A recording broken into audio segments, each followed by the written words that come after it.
Nous avons analysé, comme vous l'avez fait, les résultats à la fois sur la ville de Lyon, sur les circonscriptions, c'est un peu plus incertain encore.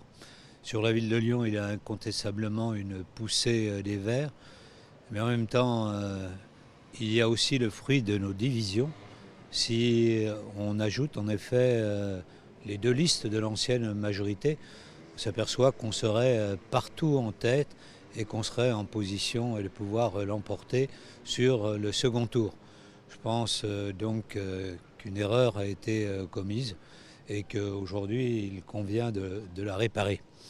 Moi j'appelle donc les électrices et les électeurs à pouvoir, pour le deuxième tour, s'il a lieu, se rassembler autour des listes que nous avons présentées et qui peuvent encore l'emporter sur Lyon. Vous dites une erreur, quelle erreur?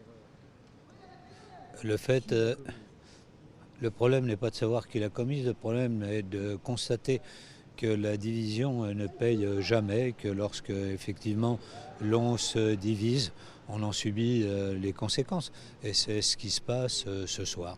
Vous appelez David Kimmelfeld, Georges Kepenekian, tous ceux qui vous ont tourné le dos à Moi revenir j'appelle vers vous?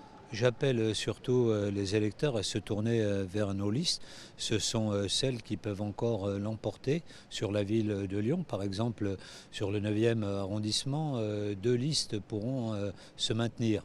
La nôtre et celle des Verts. Donc nos concitoyens vont être devant un choix. J'espère qu'ils se rassembleront autour de notre candidature comme ils le feront dans les autres arrondissements. Comment vous expliquez cette vague verte?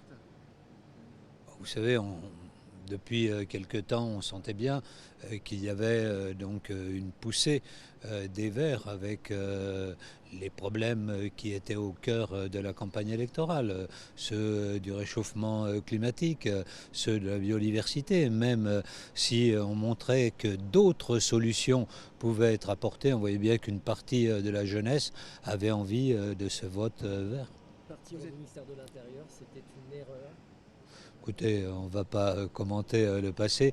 Ce qui compte, c'est l'avenir. C'est d'abord ce qui se passe d'un point de vue sanitaire. On ne sait même pas si le second tour des élections municipales aura lieu. Donc je crois qu'il faut attendre les prochains jours pour avoir une analyse de la situation qui soit plus claire. Merci à vous.